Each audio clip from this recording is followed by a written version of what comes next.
سب سے اولا والا ہمارا نبی، سب سے بالا والا ہمارا نبی۔ الحمدللہ رب العالمین والصلاة والسلام علی خاتم النبیین اما بعد فاعوذ باللہ من الشیطان الرجیم بسم اللہ الرحمن الرحیم۔ الصلاة والسلام علیک یا رسول اللہ وعلی آلک واصحابک یا حبیب اللہ۔ الصلاة والسلام علیک یا نبی اللہ وعلی آلک واصحابک یا نور اللہ۔ مدنی چینل کے ناظرین، پروگرام عشق رسول صلی اللہ علیہ وسلم کے رنگ آپ ملاحظہ کر رہے ہیں۔ آئیے اپنے اس پروگرام میں حصول برکت کے لیے درود پاک کی فضیلت کو شامل کرتے ہیں۔ ہمارے آقا مدینے والے مصطفیٰ شفیع روز جزا صلی اللہ علیہ وآلہ وسلم نے ارشاد فرمایا کہ جو شخص مجھ پر ایک بار درود پاک پڑھے، اللہ تبارک و تعالی اس پر 10 رحمتیں نازل فرماتا ہے، اور جو 10 بار پڑھے اس پر 100 رحمتیں نازل فرماتا ہے، اور جو 100 بار پڑھے اس کی دونوں آنکھوں کے درمیان یعنی پیشانی پر یہ لکھ دیا جاتا ہے کہ یہ بندہ نفاق اور دوزخ کی آگ سے آزاد ہے، اور قیامت کے دن اسے شہیدوں کے ساتھ رکھیے گا۔ صلو علی الحبیب صلی اللہ علی محمد صلی اللہ علیہ وسلم، صلاۃ و سلاما علیک یا رسول اللہ۔ عشق رسول کے رنگ پروگرام میں انشاءاللہ ہمارا موضوع یہی ہے کہ قبول اسلام کرنے والوں کے واقعات میں عشق رسول کا جو نرالا انداز، استقامت فی الدین کے جو نظارے تھے، انشاءاللہ ان کو بیان کرنے کی کوشش کریں گے۔ آپ ہمارے ساتھ رہیں، انشاءاللہ بہت کچھ سیکھنے کو ملے گا۔ ایمان پر استقامت، ایمان کی محبت اللہ نے چاہا دل کے اندر پیدا ہوگی۔ مدنی چینل کے ناظرین، قبول اسلام کے واقعات سننے سے قبل کہ ہم قبول اسلام کرنے والوں کے واقعات اور ان کے انداز عشق کو سمجھیں، اس سے پہلے اس بات کو سمجھ لیجئے کہ ایمان اللہ تبارک و تعالیٰ کی ایسی نعمت ہے کہ جس کا کوئی اور نعم البدل نہیں۔ اللہ کا کروڑ احسان ہے کہ اللہ کریم نے ہمیں مسلمان پیدا کیا، ایمان والے کے گھر میں پیدا کیا، ہمارا نام مسلمانوں والا رکھا گیا، اور ہم کلمہ پڑھتے ہیں، اللہ پر، اللہ کے رسول پر ایمان رکھتے ہیں۔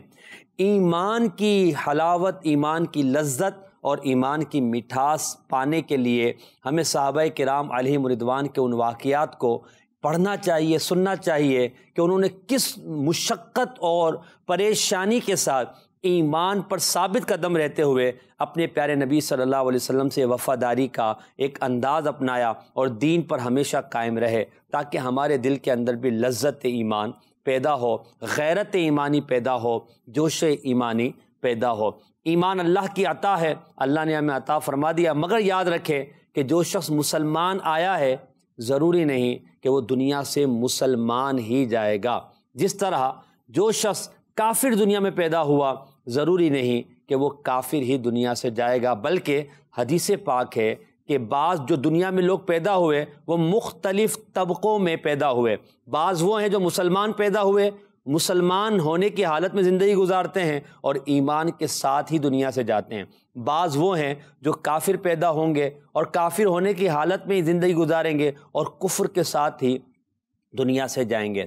پھر فرمایا بعض وہ ہیں کہ جو ایمان کی حالت میں پیدا ہوں گے، ایمان والی زندگی گزاریں گے، مگر کفر کی موت پر دنیا سے جائیں گے، اور بعض وہ ہیں کہ جو کافر پیدا ہوں گے، کفر والی زندگی گزاریں گے، مگر ایمان والی موت کے ساتھ دنیا سے جائیں گے۔ تو یقیناً خوش نصیب ہے وہ کہ جو ایمان والا ہے، زندگی ایمان والی گزارتا ہے اور ایمان کے ساتھ دنیا سے جائے گا، اور وہ بھی خوش نصیب ہے کہ جس کا خاتمہ ایمان پر ہوگا۔ ایمان بہت بڑی نعمت ہے، ایمان مل گیا یہ اللہ کی عطا ہے۔ اب ایمان پر استقامت ہمیں رب سے مانگنی چاہیے، کیونکہ فتنوں کا دور ہے۔ نبی کریم علیہ الصلاۃ والسلام نے قرب قیامت کے حوالے سے فرمایا کہ فتنے اس تیزی سے ہوں گے کہ بندے کے ایمان کو بچانا، ایک حدیث پاک میں ہے کہ اپنے ہاتھ پر انگارہ لینے یا چنگاری لینے سے زیادہ دین پر صبر کرنا مشکل ہو جائے گا، دین پر ثابت قدم رہنا مشکل ہو جائے گا۔ اللہ ہمیں ایمان کی اس پر استقامت عطا فرمائے، ایمان کی حلاوت ہمیں نصیب فرمائے، ایمان کی عظمت، ایمان کی مٹھاس کوئی بلال حبشی سے پوچھے، کوئی حضرت یاسر سے پوچھے، کوئی حضرت سمیہ سے پوچھے، کوئی ان صحابہ سے پوچھے جنہوں نے تپتی ریت پر نبی کریم علیہ الصلوۃ والسلام کا کلمہ پڑھنے کی وجہ سے کفار کے ظلم و ستم کو سہا، جو سولی پر لٹک گئے، جنہوں نے تلواروں کے وار کھائے اور جنہوں نے نیزے کھائے مگر ایمان پر ثابت قدم رہے۔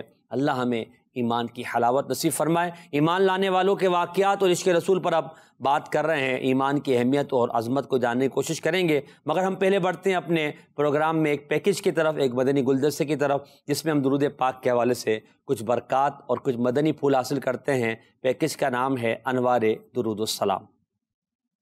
رسول اکرم نور مجسم صلی اللہ تعالی علیہ وآلہ وسلم نے ارشاد فرمایا، انی رأیت البارح عجبا، کل رات میں نے ایک عجیب قصہ دیکھا، ایک عجیب منظر دیکھا۔ کیا دیکھا؟ وَرَأَيْتُ رَجُلًا مِّنْ أُمَّتِي يَزْحَفُ عَلَى الصِّرَاطِ مَرَّةً وَيَحْبُو مَرَّةً، میں نے دیکھا کہ میری امت کا ایک شخص پل صراط پر سے گزر رہا ہے، مگر کبھی پیٹ کے بل چلتا ہے، کبھی گھٹنوں کے بل چلتا ہے۔ ایسے میں کیا ہوا؟ فَجَاءَتْهُ صَلَاتُهُ عَلَيَّ، اب اس کی چلنے کی یہ کیفیت ہے کہ کبھی پیٹ کے بل چل رہا ہے، کبھی گھٹنوں کے بل چل رہا ہے۔ ایسے میں اچانک اس شخص کا درود پاک پڑھنا جو اس نے مجھ پر درود پڑھا تھا، وہ درود اس وقت آ گیا۔ فَأَخَذَتْهُ بِيَدِهِ، اور اس درود نے آ کر اسے پکڑ لیا، اس درود نے اسے ہاتھ سے پکڑ لیا۔ فَأَقَمَتْهُ عَلَى الصِّرَاطِ، اور اس درود نے اسے اٹھا کر پل صراط پر کھڑا کر دیا۔ حَتَّى جاز، یہاں تک کہ اس نے پل صراط پار کر لیا۔ صلو علی الحبیب صلی اللہ تعالی علی محمد صلی اللہ علیہ وسلم۔ دکھوں نے تم کو جو گھیرا ہے تو درود پڑھو، جو حاضری کی تمنا ہے تو درود پڑھو۔ یہ درود انسان کو دنیا میں بھی کام آتا ہے، رحمتوں کا ذریعہ ہے۔ قبر میں جائے گا تو آقا کریم علیہ الصلوۃ والسلام کے نور سے قبر روشن ہوگی، قیامت کے دن شفاعت ملے گی۔ جنت میں جانے کے لیے پل صراط جب گزر رہا ہوگا تو اس پل صراط پر یہ درود پڑھنا اس کے لیے نور ہوگا اور اسے پل سے پار لگا دے گا۔ جبکہ محبت کے ساتھ نبی پاک علیہ الصلوۃ والسلام پر درود و سلام پڑھنے والا ہو تو وہ شخص نہ یہاں محروم رہتا ہے نہ وہاں محروم رہتا ہے۔ سیدنا انس رضی اللہ تعالیٰ عنہ نے ایک بار حضور کی بارگاہ میں عرض کی، یا رسول اللہ صلی اللہ علیہ وسلم، قیامت کا دن ہوگا، کروڑوں اربوں لوگ ہوں گے، میں آپ کو ڈھونڈنا چاہوں، میں آپ سے ملنا چاہوں، آپ کو دیکھنا چاہوں، کہاں آ کر ملوں؟ آپ کہاں ہوں گے؟ آپ صلی اللہ علیہ وسلم نے ارشاد فرمایا کہ جہاں لوگ پل سے گزر رہے ہوں گے، وہ پل جو بال سے زیادہ باریک اور تلوار سے زیادہ تیز ہے، اس پل پر آ جانا، میں اپنے امتیوں کو پار لگا رہا ہوں گا، تم وہاں آ جانا، میں تمہیں وہیں ملوں گا۔ یا رسول اللہ، اگر آپ وہاں نہ ہوئے یا میں آپ کو وہاں نہ پاؤں تو کہاں آؤں؟ سرکار دو عالم صلی اللہ علیہ وسلم نے ارشاد فرمایا، جہاں اعمال تولے جا رہے ہوں گے، جہاں نیکیاں اور برائیاں تل رہی ہوں گی، بس وہیں آ جانا، وہاں اپنے امتیوں کے نیکیوں کے پلڑوں کو میں بھاری کر رہا ہوں گا۔ اللہ اکبر۔ کہ عرض کرتے ہیں، یا رسول اللہ، اگر آپ کو میں وہاں بھی نہ پاؤں تو پھر کہاں آؤں؟ میرے آقا صلی اللہ علیہ وسلم نے ارشاد فرمایا کہ وہ حوض کوثر، مفسرین نے جس کے بارے میں لکھا کہ جس نے اس حوض سے پیا، آب کوثر جس نے پیا، وہ اس کے بعد کبھی پیاسا نہ ہوگا، اور آپ علیہ الصلوۃ والسلام جام بھر بھر کر اپنے امتیوں کو پلا رہے ہوں گے۔ آقا دو جہاں صلی اللہ علیہ وسلم نے ارشاد فرمایا، بس تم وہیں آ جانا، تم مجھے وہاں پاؤ گے۔ ان تین مقامات میں سے کسی نہ کسی مقام پر میں ضرور موجود ہوں گا۔ ایسے ہیں میرے آقا صلی اللہ علیہ وسلم کہ جو نہ بھولا ہم غریبوں کو رضا، جو نہ بھولا ہم غریبوں کو رضا، یاد اس کی اپنی عادت کیجیے۔ جو ہمیں نہ بھولا ہم انہیں یاد نہ رکھیں، ہم انہیں یاد نہ کریں، کیسے یاد کریں؟ درود و سلام ایک ایسا بہترین وظیفہ ہے کہ جس میں رحمتوں کا خزینہ بھی ہے اور آقا کریم علیہ الصلوۃ والسلام کی یاد بھی ہے۔ اللہ کریم ہمیں وہ یاد مصطفیٰ صلی اللہ علیہ وسلم نصیب فرمائے، اور عشق رسول کی شمع ہمیشہ ہمارے دل میں جلتی رہے اور اس کا نور ہمیشہ بڑھتا رہے۔ آئیے چلتے ہیں اپنے سلسلے کی جانب۔ صلو علی الحبیب صلی اللہ علی محمد صلی اللہ علیہ وسلم۔ درود پاک کی فضیلت کو ہم نے سنا، اور اس سے پہلے ہم ایمان کی اہمیت اور عظمت پر بات کر رہے تھے، تو ہم قبول اسلام کے واقعات آج اپنے اس پروگرام میں بیان کریں گے، اور اس میں عشق رسول صلی اللہ علیہ وسلم کا انداز۔ خلیفہ ثانی یعنی مسلمانوں کے دوسرے خلیفہ سیدنا فاروق اعظم رضی اللہ تعالیٰ عنہ کو کون نہیں جانتا۔ ایمان لانے سے قبل کفار کی ایک کانفرنس ہوئی جہاں پر معاذ اللہ یہ کہا گیا کہ کون ہے جو محمد عربی صلی اللہ علیہ وسلم کو شہید کرے گا، تو حضرت عمر کھڑے ہوئے ابھی ایمان نہیں لائے، اور انہوں نے کہا کہ میں یہ کام سر انجام دوں گا، اور اپنی تلوار کو نیام سے باہر نکالا، اور اسی حالت میں جا رہے تھے کہ راستے میں کوئی شخص ملا، پوچھا عمر کہاں جا رہے ہو؟ تو کہا کہ آج مسلمانوں کے نبی صلی اللہ علیہ وسلم کا معاذ اللہ کام تمام کر دوں گا، انہیں صف ہستی سے مٹا دوں گا تاکہ اسلام ختم ہو جائے۔ اس شخص نے گویا کہ مسکرا کر کہا، یعنی کہتے ہیں نا تعجب خیز انداز میں کہا، یہ کیا بات کر رہے ہو، ذرا اپنے گھر کی تو خبر لو۔ حضرت عمر رضی اللہ عنہ نے کہا کیا بات ہے؟ تو انہوں نے کہا کہ اپنی بہن اور اپنے بہنوئی کی ذرا جا کر خبر لو، وہ بھی تو مسلمان ہو چکے ہیں۔ حضرت عمر اسی حالت میں اپنے بہنوئی کے گھر کی طرف، اپنی بہن کے گھر کی طرف جاتے ہیں اور دروازہ کھٹکھٹاتے ہیں۔ آپ رضی اللہ تعالی عنہ کے بہنوئی اور بہن قرآن پاک پڑھ رہے ہوتے ہیں، قرآن پاک کی آواز ان کے کانوں میں پڑتی ہے۔ حضرت عمر کا آنا جب ان کو پتہ چلتا ہے تو وہ گھبرا جاتے ہیں کہ ہیں تو بڑے غصے والے، مگر وہ کسی طرح اپنے آپ کا بچاؤ کرنے کے لیے کوشش کرتے ہیں، قرآن پاک کے اوراق کو کہیں چھپاتے ہیں اور دروازہ کھولتے ہیں۔ عمر اندر آتے ہیں اور اپنی بہن پر زد و کوب کرتے ہیں، انہیں خوب مارتے پیٹتے ہیں اور کہتے ہیں کہ تو ایمان لے آئی ہو، تم ایمان لے آئی ہو۔ اپنے بہنوں کو بھی بہت مارتے ہیں اور انہیں ایمان سے پھیرنے کے لیے بہت کوشش کرتے ہیں، مگر ان کے پائے استقلال کو، استقامت کو ذرہ برابر لغزش نہیں ہوتی۔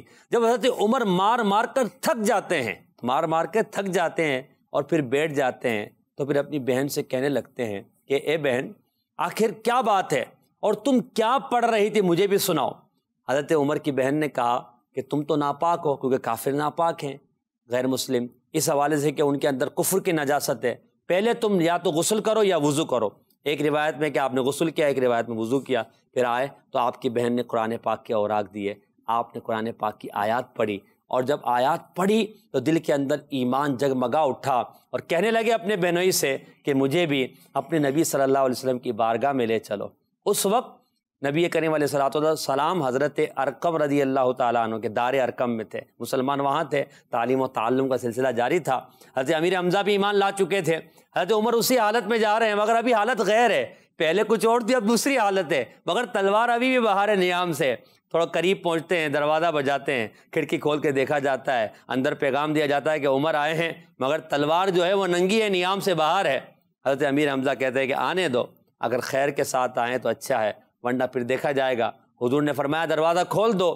عمر اپنے بہنوئی کے ساتھ بارگاہ رسالت میں حاضر ہوتے ہیں، چہرہ مصطفیٰ کو دیکھتے ہیں اور عرض کرتے ہیں کہ یا رسول اللہ مجھے بھی اپنے دامن کرم میں وابستہ کر لیجئے۔ تو نبی کریم علیہ السلام انہیں کلمہ پڑھاتے ہیں۔ جیسے ہی حضرت عمر کلمہ پڑھتے ہیں، ایمان لاتے ہیں، صحابیت کے مرتبے پر فائز ہوتے ہیں۔ روایتوں میں لکھا ہے کہ دار ارقم میں مسلمان اتنی زوردار انداز میں اللہ اکبر کے نعرے لگاتے ہیں کہ حرم مقدس میں، مسجد الحرام میں اس کی آواز سنی جاتی ہے کہ آج عمر، وہ عمر جن کے بارے میں نبی پاک نے دعا کی، آج عمر بن خطاب ایمان لے آئے۔ اب یہ دیکھیں انداز نبی پاک کی بارگاہ میں۔ اب میں عشق رسول کا انداز عرض کر رہا ہوں، پھر انشاءاللہ ہمارے نعت خواہ صاحب شعر بھی پڑھیں گے کچھ۔ حضرت عمر ایمان لے آئے، ایمان لاتے عرض کرتے یا رسول اللہ کیا ہم حق پر نہیں؟ حضور نے فرمایا کیوں نہیں؟ کیا ہمارا رب اللہ نہیں؟ فرمایا کیوں نہیں؟ کیا آپ کو اللہ نے حق کے ساتھ مبعوث نہیں فرمایا؟ فرمایا کیوں نہیں؟ یہ ساری گفتگو کرنے کے بعد حضرت عمر کہتے ہیں کہ جب ہم حق پر ہیں تو یہ چھپ کر عبادت کیسی؟ آج ہم حرم مقدس میں جا کر، مسجد الحرام میں جا کر نماز پڑھیں گے اور وہاں جا کر عبادت کریں گے۔ نبی کریم علیہ السلام نے حضرت عمر کی خواہش کو پورا کیا، اور یہ عشق رسول صلی اللہ علیہ وسلم کا ایک کارواں صحابہ کرام کی دو قطاروں کی صورت میں، ایک کے آگے حضرت عمر ہیں، دوسری کے آگے حضرت امیر حمزہ ہے، اور یہ کارواں چلا، نبی کریم بھی ساتھ ہیں اور حرم مقدس میں، مسجد الحرام میں آتے ہیں۔ وہ پہلا دن تھا عشق رسول صلی اللہ علیہ وسلم کا، وہ پہلا نرالا انداز جو اعلانیہ حضرت عمر کے ایمان لانے کے بعد ہوا کہ مسلمانوں نے اعلانیہ طور پر مسجد الحرام میں عبادت سر انجام دی۔ یہ عشق ہے کہ اس عشق نے اس کمال تک پہنچایا کہ عمر آئے ایمان میں دامن مصطفیٰ میں عرض کیا آقا جب ہم حق پر ہیں تو چھپ کر نہیں، اب انشاءاللہ ڈنکے کی چوٹ پر علل اعلان انشاءاللہ ہم دین کا کام کریں گے، نیکی کی دعوت دیں گے۔ اور اللہ نے حضرت عمر کے ذریعے اسلام کو عزت و شرف بھی عطا فرمایا۔ حضرت عمر ایمان لائے، مسلمانوں کو تقویت ملی۔ پھر حضرت عمر جب ایمان لے آئے تو کفر میں جتنے شدید تھے الحمدللہ ایمان میں اس سے زیادہ قوی اور مضبوط ہوئے کہ نبی کریم علیہ الصلوۃ والسلام کی خاص قربت حضرت عمر رضی اللہ تعالی عنہ کو نصیب ہوئی۔ اللہ ان کے ایمان کامل کا صدقہ ہمیں بھی عطا فرمائے۔ اپنی بہن سے بولے عمر یہ تو بتا کیا کرتی تھی، میرے آنے سے پہلے کیا چپ کے پڑھتی تھی۔ بہن نے جب قرآن پڑھا سن کے کلام پاک خدا، دل عمر کا بول اٹھا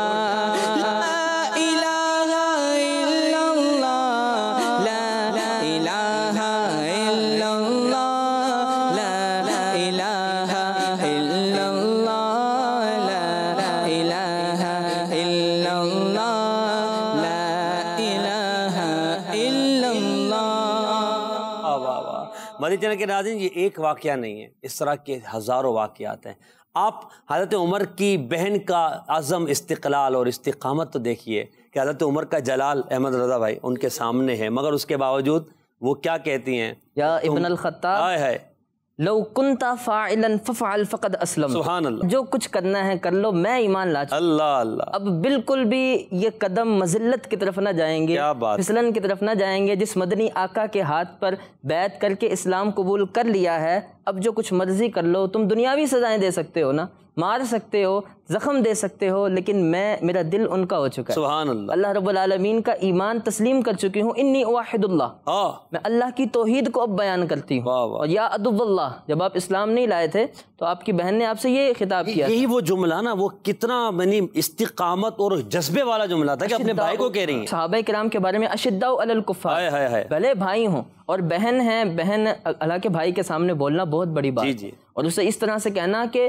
ما کنت فاعلا ففعل، جو کچھ کر سکتے ہو کر لو، حتیٰ کہ مار بھی سکتے ہو تو مار لو، میں اسلام لا چکی ہوں، میں اب اس سے نہیں پھروں۔ یعنی یہ عشق رسول کی کیسی گرمی تھی، یہ عشق رسول کا کیسا جوش تھا، یہ کیسا ذوق تھا، یہ کیسا جذبہ تھا، یہ کیسی حلاوت تھی، یہ کیسی مٹھاس تھی، اور یہ کیسی تراوٹ تھی کہ جس نے اپنے بھائی کا وہ روب و دبدبا سارا ہی سمجھے ختم کر دیا، اور ان کی نظر میں صرف رسول اللہ کی ذات اور ایمان اور اللہ تبارک و تعالیٰ پر یقین رکھنا تھا۔ یہی آج اس چیز کی ضرورت ہے کہ ہم بلا خوف ملامت لائم، ان لوگوں کی ملامت، لوگ کیا کہیں گے، وہ کیا ہوگا، ایسے کیا ہوگا، نہیں، اللہ کے رسول سے محبت کریں، ٹوٹ کر کریں، نبی پاک کی سنتوں پر عمل کریں، دھڑلے کے ساتھ کریں، دین پر عمل کریں، دین کو پہچانیں، دین کو دوسروں تک پہنچائیں، نیکی کی دعوت دیں، برائی سے منع کریں، نبی پاک کے عشق رسول کی خوشبو سے عالم کو معطر کریں، اور بالکل کریں، حکمت کے ساتھ کریں، مگر اس معاملے میں کسی قسم کا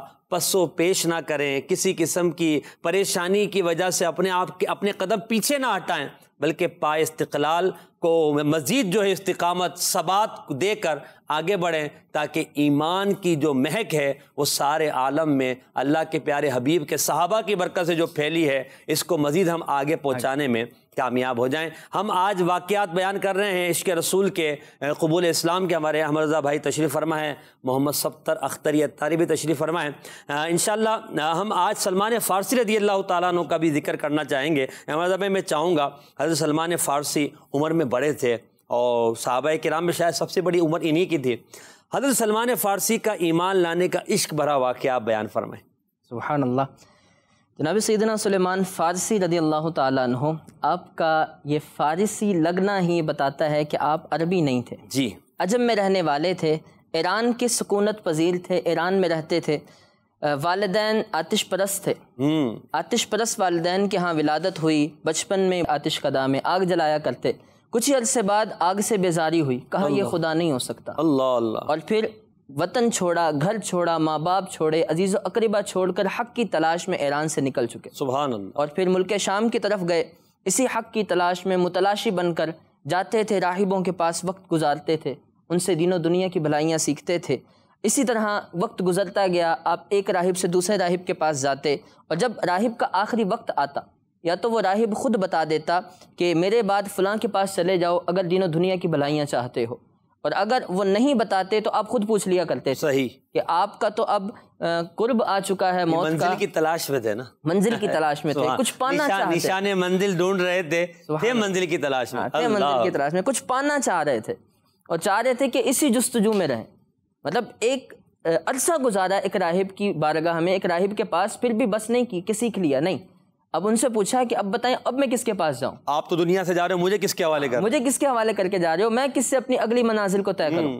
تو اس طرح یہ سلسلہ چلتا رہا تو آخری راہب جس کے پاس آپ رکے، جب اس کی موت کا وقت قریب آیا تو آپ نے اس سے پوچھا کہ اب آپ جا رہے ہیں، مجھے بتائیے کہ آپ کے بعد میں کس کے پاس جاؤں؟ اپنی ان منازل کو آگے کس کی طرف طے کر کے جاؤں، کس کے ذریعے میں ان منازل میں اور عروج و ترقی پاؤں؟ تو انہوں نے کہا کہ اے میرے حق کے متلاشی بیٹے، راہب ان عیسائیوں کو کہا جاتا ہے جو اپنے دین کی اس دور میں تبلیغ کیا کرتے تھے، چونکہ اس دور میں نبی نہیں آئے تھے ابھی، انہی کی دین اور انہی کی شریعت چلتی تھی، دین عیسوی مانا جاتا تھا۔ تو اس نے کہا اے میرے حق کے متلاشی بیٹے، اب کائنات میں مجھے کوئی ایسا نہیں ملتا کہ جس کی طرف جانے کے لیے میں تمہاری رہنمائی، اللہ اکبر، ہاں، لیکن اتنا بتا دوں کہ اب جس طرح نشانیاں پوری ہوتی جا رہی ہیں، نبی آخر الزماں آنے کا وقت ہو چکا ہے۔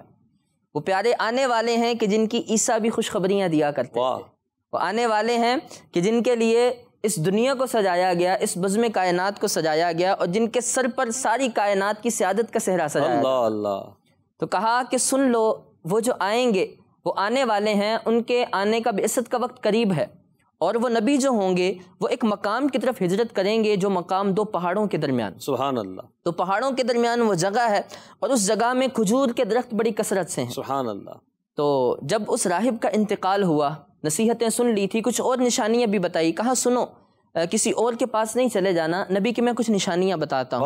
وہ نبی ایسے ہیں کہ وہ نبی ہدیہ تو قبول کریں گے لیکن صدقہ کبھی قبول نہ کریں گے، صدقہ نہ کھایا کریں گے، اور ان کی ایک خوبصورت علامت یہ بھی ہوگی کہ ان کے دونوں کندھوں کے درمیان مہر نبوت، سبحان اللہ۔ بقیہ انبیاء کرام کے ہاتھ مبارک پر ہوتی تھی مہر نبوت، لیکن ان کے دونوں کندھوں کے درمیان مہر نبوت ہوگی، اس سے آپ انہیں پہچان لیں گے۔ وہ راہب انتقال کر گئے تو جناب سیدنا سلیمان فارسی حق کے متلاشی بن کر ایک قافلے کے ہمراہ اس طرف آنے لگے، اور جو قافلے والے تھے ان کی رستے میں نیت خراب ہوئی، اور انہوں نے کہا کہ نہ ہم جانتے ہیں نہ یہ ہمیں جانتا ہے، ایسے ہی آیا ہے، لگے ہاتھوں بیچ کر کچھ قیمت لے لیتے، غلام بنا دیا، غلام بنا دیا، پھر انہوں نے غلام بنا کر بیچا، اور یوں بکتے بکاتے تقریباً 10 مالکوں سے ہو کر بالآخر اس جگہ پر پہنچ گئے جہاں کھجوروں کی کثرت تھی۔ تو اب حق کے متلاشی بن کر پہنچ گئے، دیکھا کہ نشانیاں وہی ہیں، دو پہاڑوں کے درمیان یہ شہر ہے، کھجور کی درخت بھی بہت زیادہ ہیں۔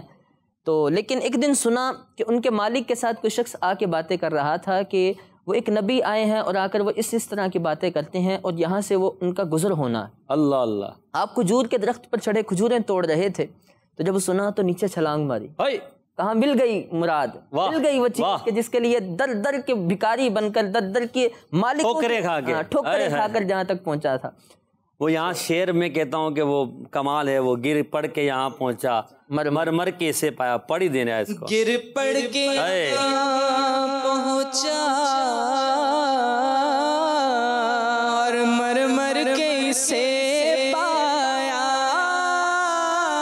گر پڑ کے یہاں پہنچا،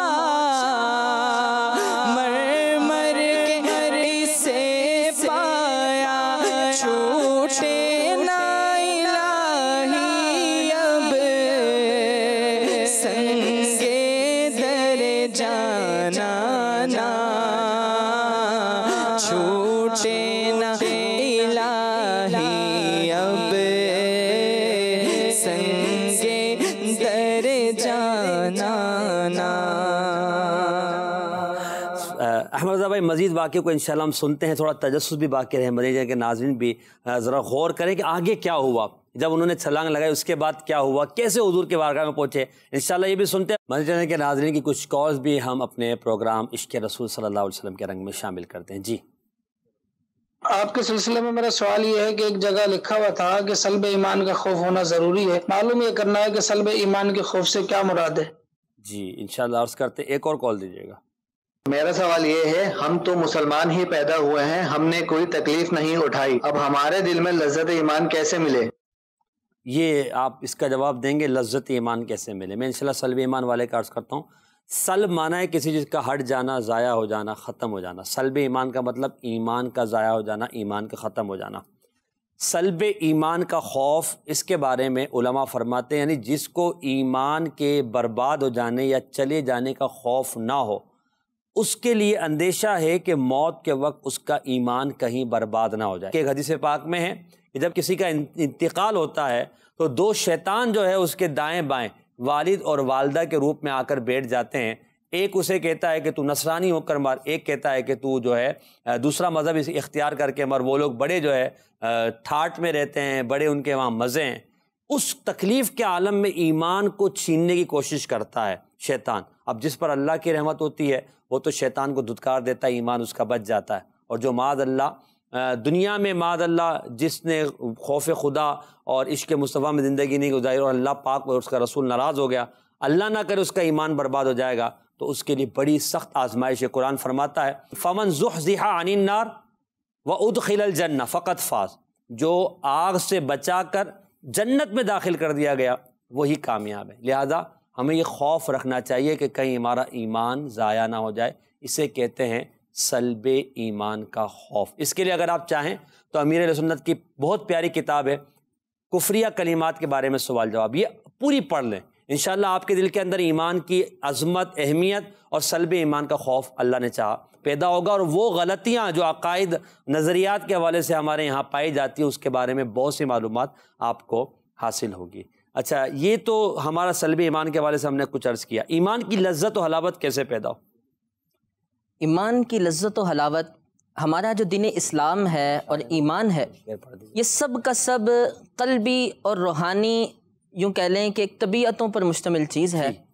ایمان حقیقت میں صرف اقرار باللسان کا نام نہیں بلکہ تصدیق بالقلب ضروری ہے۔ صحیح۔ اور جب یہ تصدیق بالقلب ہوتی ہے، یعنی یہ دونوں ضروری ہے، اقرار باللسان مع تصدیق بالقلب۔ مع تصدیق بالقلب، صرف زبان سے کہہ دینا اور عمومی طور پر ظاہری اعمال کرنا، عبادتیں کرنا اس وقت تک فائدہ نہیں دیتا جب تک دل ساتھ نہ ہو، دل جمعی نہ ہو۔ اور جب دل ساتھ آ جاتا ہے، دل جمعی ہو جاتی ہے، تو یہ پھر ذوق ملتا ہے، شوق ملتا ہے، اور پھر وہ عشق کی لذتیں ملتی ہیں کہ انسان کہتا ہے دنیا تو کچھ بھی نہیں ہے، تو لذت اس میں ہے، وہ دنیا کی کسی چیز میں نہیں۔ اللہ اللہ، اللہ پاک ہمیں نصیب فرمائے۔ ایک اور کال۔ میرا سوال یہ ہے، ایمان پر استقامت کا کوئی ایسا واقعہ سنا ہے جس سے ہمارا ایمان بھی مضبوط ہو جائے؟ اللہ اللہ، اس طرح کے تو سینکڑوں واقعات ہیں۔ مسلمہ کذاب کا جب یہ معاملہ ہوا، جھوٹا جو نبوت کا دعوے دار تھا، تو دو افراد مسلمانوں کے انہوں نے قید کر لیے۔ تو ایک کو انہوں نے سولی پر لٹکانا چاہا اور مسلمہ کذاب نے اس سے کہا کہ کیا تم یہ یقین رکھتے ہو کہ محمد صلی اللہ علیہ وسلم اللہ کے رسول ہیں؟ انہوں نے کہا بالکل ہاں، ایسا ہی ہے۔ پھر اس نے کہا کیا تم مجھے اللہ کا رسول مانتے ہو؟ انہوں نے کہا ہرگز نہیں کہ میں تمہیں اللہ کا رسول نہیں مانتا۔ اس پر اس نے اس جو مسلمان تھے ان کو زد و کوب کروایا اور انہیں سولی پر لٹکا کر شہید کروا دیا۔ دوسرے مسلمان کے ساتھ بھی اسی طرح کچھ معاملہ ہوا، مگر یہ ایمان سے نہیں پھرے۔ اور اسی طرح کہ ایک صحابی کا بڑا ہی دردناک واقعہ ہے کہ ایک نصرانی بادشاہ نے ان کو قید کر لیا اور پھر ان کو سولی پر لٹکانے کا معاملہ آیا۔ اپنے غلاموں سے اس نے کہا کہ ان کو پاؤں پر ہلکی ہلکی چوٹیں نیزوں کی لگاؤ۔ پھر بار بار وہ کہتا رہا کہ ایمان سے پھر جاؤ، ایمان سے پھر جاؤ، مگر وہ کہتے رہے کہ میں ایمان سے نہیں پھر سکتا، میں اپنے آقا کے دامن سے ہمیشہ وابستہ رہوں گا۔ پھر اس بادشاہ نے آپ کو سولی پر لٹکایا اور آپ کے سامنے ہی ایک مسلمان کو لایا گیا اور تپتی ہوئی دیگ کے اندر اس مسلمان کو ڈال دیا جہاں وہ تڑپ تڑپ کر مر گیا۔ اب کہا کہ اب تو ایمان چھوڑ دو ورنہ تمہیں بھی اسی طرح تمہیں دیگ میں ڈلوا دوں گا۔ انہوں نے کہا جان جاتی تو جائے مگر میں ایمان سے اور دامن مصطفیٰ سے دست برداری کا اعلان نہیں کر سکتا۔ چنانچہ ان کے لیے بھی دیگ میں جو تیل کھولایا گیا اور جلاد اٹھا کر ان کو لے جانے لگے۔ اتنے میں ان کی آنکھوں سے کچھ آنسو ٹپکے۔ بادشاہ نے جب یہ دیکھے امرزا بھائی تو اس کے دل کے اندر امید آئی کہ شاید دل نرم پڑ گیا ہے، اب میری بات مان لیں گے۔ جلادوں کو کہا بلا کے لاؤ، اس کو واپس لے آؤ۔ واپس لائے، کہا کہ ہاں بھائی ڈر گئے نا، دیکھ کر موت کا ڈر ہو گیا نا، اب تو میری بات مان لو اور چھوڑ دو دین اسلام کو، محمد عربی صلی اللہ علیہ وسلم کو۔ انہوں نے اس کی باتوں پر، اس کے خواب پر جو ہے یوں سمجھے کہ خواب کو چکنا چور کیا اور پانی پھیر دیا ان کی باتوں پر. کیا کہا کہ میں موت کے خوف سے نہیں رو رہا، بلکہ میری آنکھ میں آنسو اس لیے آئے کہ میرے پاس تو فقط ایک جان ہے، اگر میرے پاس میرے جسم کے بالوں کے مطابق جانیں ہوتی تو میں یہ تمنا کر رہا تھا کہ کاش اتنی جانیں ہوتی اور وہ اللہ کی راہ میں قربان کر دے. تیرے نام پر سب تیرے نام پہ جان فدا، نہ بس ایک جان دو جہاں فدا کرو تیرے نام پہ جان فدا، نہ بس ایک جان دو جہاں فدا، دو جہاں سے بھی نہیں جی بھرا، دو جہاں سے بھی نہیں جی بھرا، کروں کیا کرو رو جہاں نہیں. وہ ان کا ایمان تھا، ان کی مضبوطی تھی، وہ لذت اور شوق میں زندگی گزارتے تھے. میں چاہوں گا یہاں پہ ستر بھائی سلب ایمان کے خوف کے حوالے سے امیر سنت کے بہت سارے اشعار ہیں، ایک دو اشعار آپ ایمان کی حفاظت کے حوالے سے پڑھ دیں. ڈر لگتا ہے ایمان کہیں ہو جائے نہ برباد، ڈر لگتا ہے ایمان کہیں ہو جائے نہ برباد، سرکار برے خاتمے سے مجھ کو بچانا، سرکار مجھے نظر میں مت چھوڑنا تنہا، سرکار مجھے نظر میں مت چھوڑنا تنہا، تم آ کے مجھے سورہ یاسین سنانا، تم آ کے مجھے سورہ یاسین سنانا. آمین آمین. اللہ پاک ہمارا ایمان سلامت رکھے. صحابہ و اہل بیت کے صدقے ہمیں ایمان والی زندگی اور ایمان والی موت مدینے میں عافیت کے ساتھ شہادت کی عطا فرمائے. ہم قبول اسلام کے واقعات میں عشق رسول پر بات کر رہے ہیں. حضرت عمر بن خطاب رضی اللہ تعالیٰ عنہ، سلمان فارسی رضی اللہ تعالیٰ عنہ کے بارے میں بات کر رہے تھے. سلمان فارسی کا واقعہ ہم رضا بھائی، وہ آپ مدینہ منورہ میں باغ میں کام کرے تو اس کو آ کر کنٹینیو کریں. جب آپ کے کان میں یہ آواز پڑی نا کہ نبی آخر الزماں صلی اللہ علیہ وسلم کا گزر یہاں سے ہونے والا ہے، وہ قبا کے مقام پر تشریف لا چکے ہیں، قریب یہاں آنے والے ہیں مدینہ طیبہ کے اندر، تو آپ نے کھجور کے درخت سے چھلانگ ماری سبحان، اور دوڑ کے گئے اس شخص کے پاس، کہا کہ دوبارہ بتاؤ کیا بات کرتے ہو. تو وہیں ساتھ ان کے مالک کھڑے تھے، تو آپ کے مالک کو غصہ آیا اور آپ نے ایک زوردار تماچا منہ پر اللہ اکبر اتنی زور سے کہ آپ گرے، اور کہا کہ تمہیں ان باتوں سے کیا کام ہے، تم جاؤ اپنا کام کرو. جناب سیدنا سلمان فارسی، وہ دل میں جو آہ تھی، وہ حسرت سی ملنے کی، وہ لقائے یار کا جو شوق تھا، وہ جو نشانیاں دیکھ کر پھر ہاتھ پر بیعت کرنا چاہتے تھے، اسلام کی عروج و ترقیاں پانا چاہتے تھے، وہ دل میں حسرت دبائے پھر آ کر کام کرنے لگے. پھر کچھ عرصے بعد معلوم ہوا کہ وہ نبی تشریف لا چکے، کیا بات ہے، مدینہ طیبہ کو نواز چکے ہیں. تو پھر دل میں حسرت پھر دوبارہ جاگی، پھر جاؤں. تو آپ نے کچھ کھجوریں ایک برتن کے اندر لی، لے کر بارگاہ نبوی میں حاضر ہوئے. صحیح. اور پیش کی کھجوریں، عرض کی یا رسول اللہ صلی اللہ علیہ وسلم یہ صدقہ ہے. تو نبی پاک علیہ الصلوۃ والسلام نے صحابہ کو اشارہ کیا، فرمایا کہ کھا لو اسے. آپ نے خود تناول نہ فرمایا. صحیح. دیکھا پہلی نشانی پوری ہو چکی، صدقہ نہیں کھاتے. ہاں صدقہ نہیں کھاتے. وہ راہب نے بتائی تھی صدقہ نہیں کھائیں گے، نہ قبول کریں گے، خود نہیں قبول کیا، صحابہ کو کہا لے کے کھا لو. چلے گئے، اب دوسری نشانی دیکھنی ہے. کچھ دن بعد پھر جیسے ہی موقع ملا، مالک آگے پیچھے ہوا تو کچھ کھجوریں لے کے پھر برتن میں حاضر ہوئے. یا رسول اللہ ہدیہ ہے، قبول فرمائی. واہ واہ. تو اب نبی پاک علیہ الصلوۃ والسلام نے صحابہ کو بھی اشارہ فرمایا آؤ تناول کرو، اور خود بھی تناول فرمایا۔ دیکھا دوسری نشانی پوری ہو گئی، ایک رہ گئی ہے۔ اسی تناول فرمانے کے دوران دیکھا کہ چادر ہٹی، وہ مہر نبوت نظر اللہ، وہ خاتم نبوت کہ جو آپ کے دونوں کندھوں کے درمیان تھے، اور جو اس بات کی نشانی تھی کہ آپ ہی آخری نبی، سبحان اللہ، آپ کی کندھوں کے درمیان رکھنے کی وجہ ہی یہ تھی کہ پیچھے رکھنے کا مطلب سب سے پیچھے آنے والے، سب کے بعد آنے والے۔ تو تینوں نشانیاں پوری ہوئیں، ہاتھ پر بیعت کر کے اسلام کے ہو گئے۔ کیا بات ہے، کیا بات۔ جان جو تھی، جسم جو تھا کسی اور کا غلام تھا، دل نبی کے قدموں کا، کیا نثار کر چکے تھے، جان ان پر وار چکے تھے۔ سبحان اللہ، مطلب اپنی ظاہر جو کچھ مرضی مالک کر لیتا، سزائیں دے دیتا، ستم دے لیتا، لیکن دل جو تھا وہ ہر وقت نبی پاک علیہ السلام کی یاد میں ہی رہا کرتا تھا، اسی میں تڑپتے مچلتے رہتے، جب موقع ملتا بارگاہ میں حاضر ہوتے۔ پھر ایک وقت وہ آیا کہ جب آپ رضی اللہ تعالیٰ عنہ کو نبی پاک علیہ الصلوۃ والسلام نے خود غلامی سے آزاد کروایا، بہت بھاری رقم دے کر، 40 اوقیہ چاندی دے کر، اور 300 کھجوروں کے درخت بما پھل، یعنی کھجوروں کے درخت لگا کے دو، جب وہ بڑے ہو جائے اور پھل دیں، اور اس کے ساتھ 40 اوقیہ چاندی بھی دو، پھر آزاد کروں گا۔ سبحان اللہ، سبحان اللہ۔ میرے آقا خود تشریف لے گئے باغ میں، کہا میں لگاتا ہوں کھجور۔ واہ واہ واہ واہ، کھجور لگاتے تھے، پھر اسی دن یا اگلے دن چند ہی دنوں کے اندر وہ بڑے بھی ہوئے درخت، اور وہ کھجوریں بھی دینے لگے۔ کھجور تو ایک عرصے بعد جو ہے وہ پھل دیتی درخت، ایک بہت بڑا ٹائم لگتا ہے کھجور کو بڑے ہونے اور پھر درخت میں پھل آنے کے لیے۔ واہ واہ، لیکن ہاتھ کس کے لگے؟ کیا معجزات تھے نا نبی پاک، معجزات، کیا بات ہے۔ اللہ اللہ۔ یہ سلمان فارسی رضی اللہ تعالیٰ عنہ کا یہ بھی تو کمال ہے نا، ایمان لائے، کتنی مشکلات، کتنی پریشانیاں انہوں نے اٹھائی، در در کی ٹھوکریں کھائی، پھر نبی پاک نے کیسی برکت انہیں دی کہ حضرت سلمان فارسی کو اپنے اہل بیت میں شامل فرمایا۔ سلمان منا اہل البیت، یہ پہلے آقا نے انہیں بشارت دی،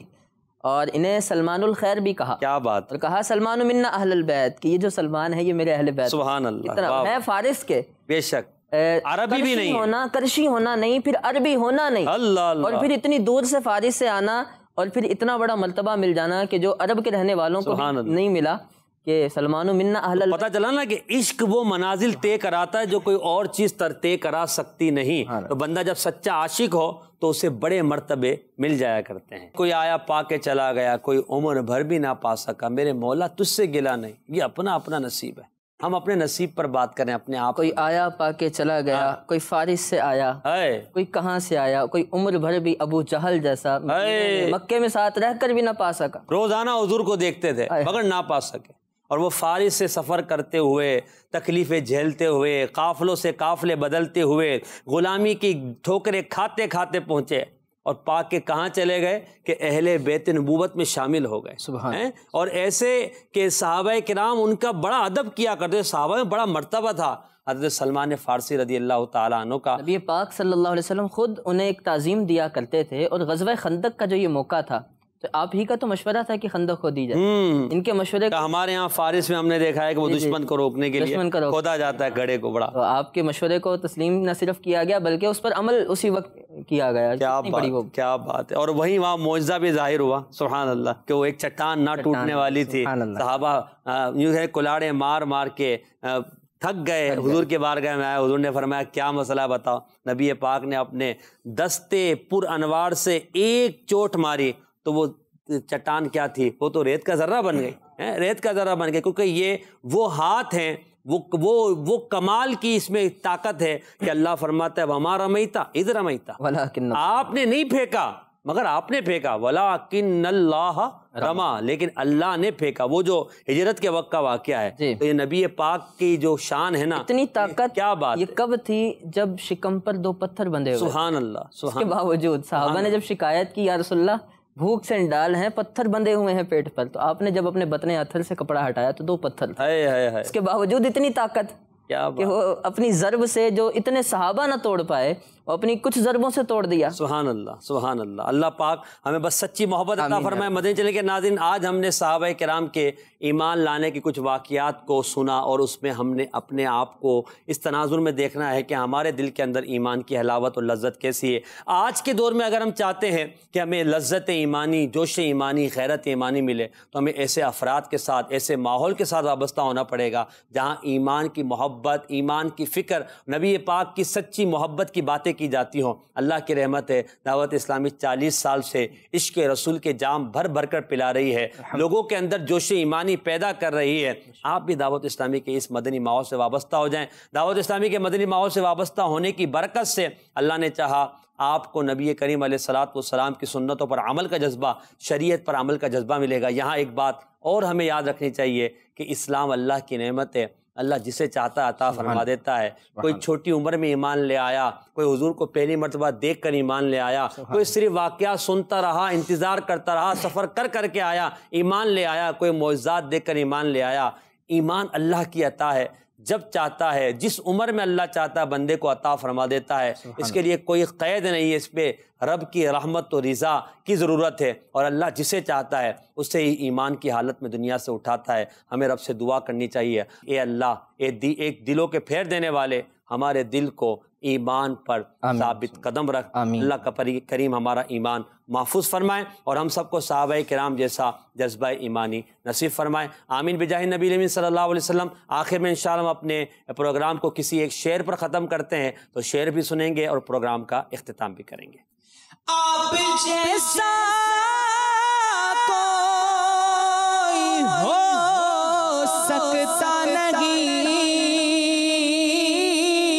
آپ جیسا کوئی ہو سکتا نہیں، اپنی ہر خوبی میں تنہا بسا ہے آقا، اپنی ہر خوبی میں تنہا آپ ہیں۔